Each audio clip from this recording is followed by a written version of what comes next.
खड़े हैं मुनकर नकीर सर पर,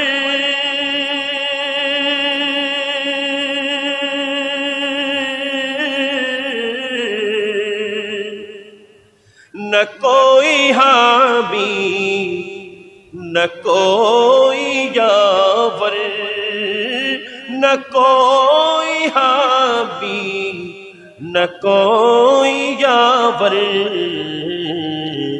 बतावा कर मेरे पैगंबर, बताओ आकर मेरे पैगंबर के सख्त मुश्किल जवाब में है।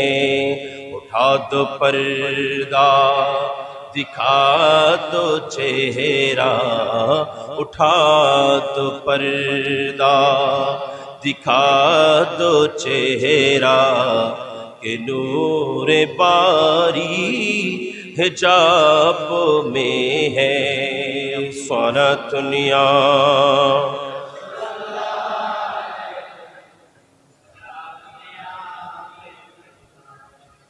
अऊज़ु बिल्लाहि मिनश शैतानिर रजीम, बिस्मिल्लाहिर रहमानिर रहीम। अस्तगफिरु रब्बकुम इन्नहु काना गफ्फारा। सदक़ल्लाहु मौलाना अज़ीम व सदक़ रसूलुहुन नबियुल अमीनुल करीम। ঐতিহ্যবাহী জয়বর্তলী বাইতুল হাম হাশিমি জামে মসজিদ প্রাঙ্গণে ইমাম আহলে সুন্নাত শেখুল মাশায়েখ আলা হযরত মুর্শিদুল করিম হুজুর কিবলায়ে আলম আল্লামা হাশিমি রহমতুল্লাহ আলাইহি প্রবর্তিত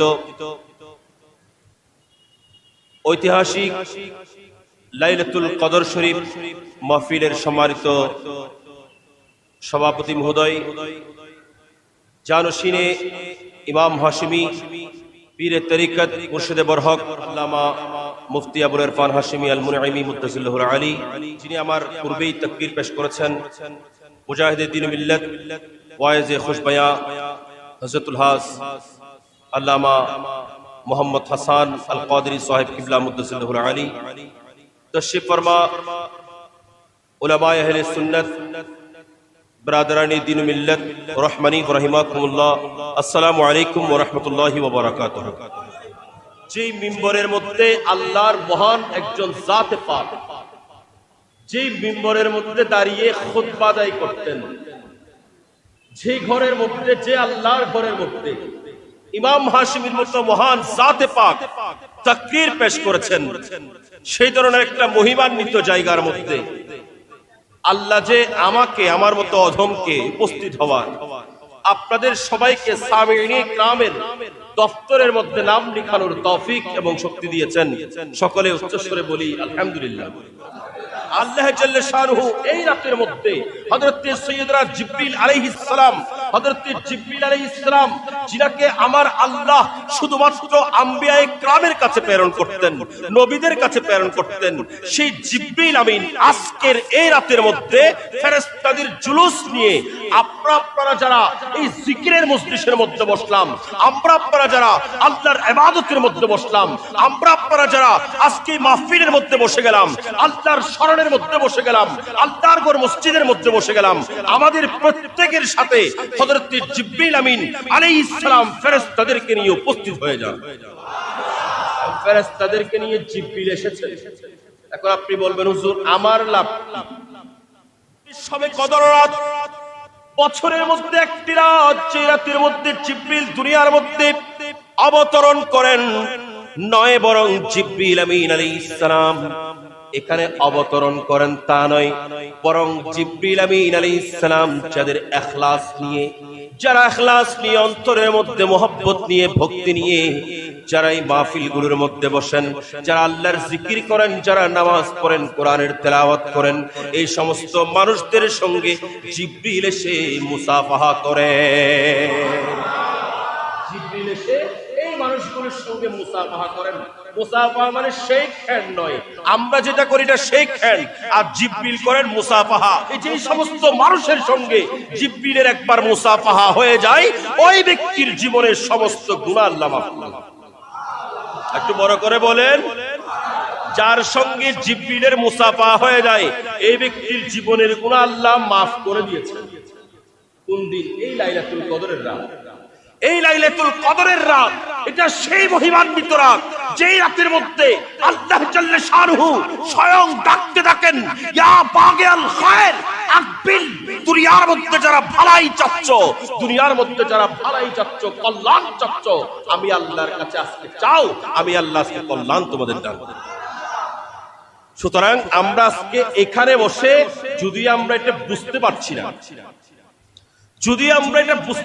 আজকে লাইলাতুল কদরের মাহফিলে কেন আসলাম, লাইলাতুল কদরের মাহফিলের মধ্যে আসার সবচেয়ে বড় বরকত আল্লাহ কোরআনে বলছেন, তানাজ্জালুল মালাইকাতু ওয়ার রূহ ফিহা বিইذনি রাব্বিহিম মিন কুল্লি আমরিন সালাম।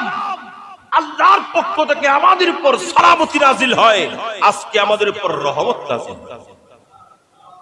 সালাম মানে রহমত। আল্লাহ আজকে আমাদের জন্য রহমত নাজিল।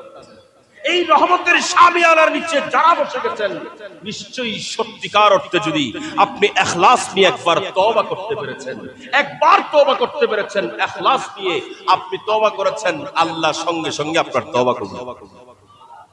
আল্লাহ বলছেন, আস্তাগফিরু রাব্বাকুম, তোমরা আল্লাহর কাছে ইস্তিগফার করো, ক্ষমা চাও, তোমরা আল্লাহর কাছে ক্ষমা চাও। ইন্নাহু কানা গাফফারা, কারণ আল্লাহ হলেন গাফফার। সেজন্য আমার রাসূল হুজুর পুরনুর সাল্লাল্লাহু আলাইহি ওয়াসাল্লাম এলান করেন, এই রাতের মধ্যে তোমরা বেশি বেশি দোয়া করো, আল্লাহর দরবারে ইস্তিগফার করো, আল্লাহর দরবারে তওবা করো। তওবা মানে ফিরে আসা, তওবা মানে শুধুমাত্র আমরা নিজের গানের মধ্যে চপেটাঘাত করা নয়, তওবা মানে হলো ফিরে আসা। তওবা মানে আপনি যে কাজের মধ্যে আছেন, আপনি গুনাহের মধ্যে আছেন, সেখান থেকে ফিরে আসা। আপনি বেনামাজির কাতারের মধ্যে আছেন, সেখান থেকে ফিরে আসা। আপনি পাপাচারের মধ্যে আছেন, সেখান থেকে ফিরে আসা। আপনি আপনার আদতকে, আপনার হাসলতকে, আপনার আখলাককে পরিবর্তন করা, এটার নাম হলো তওবা। আর বড় করে বলি, তওবা করলে লাভ কি? তওবা কেমন হয়?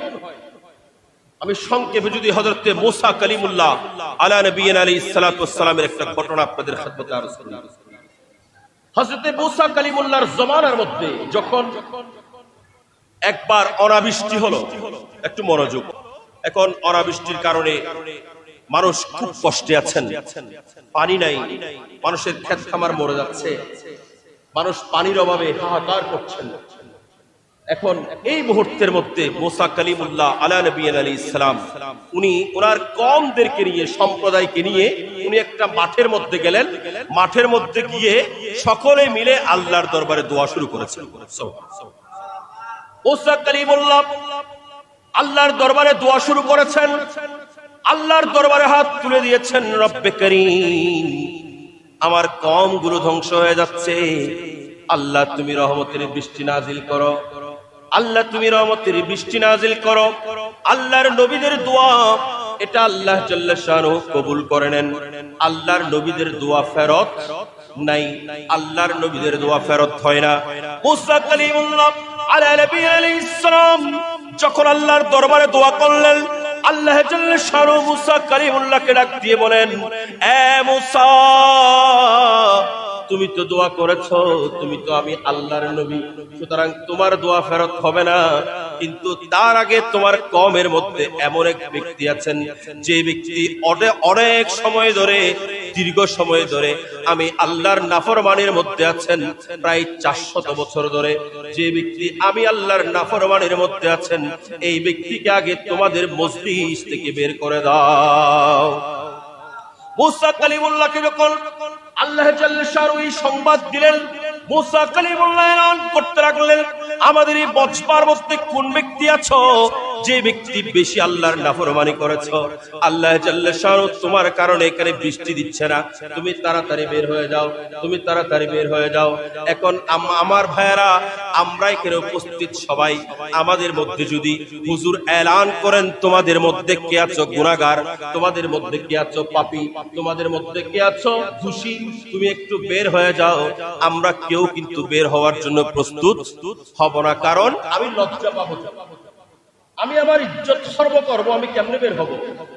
এখন হুজুর যদি বলেন তোমরা পাপী কে আছো বের হয়ে যাও, কেউ বের হবে না। আর এমনি তো আমরা সবাই পাপী, কথা বলেন ঠিক না ভাই? ঠিক, আমরা সবাই গুনাহগার কিনা?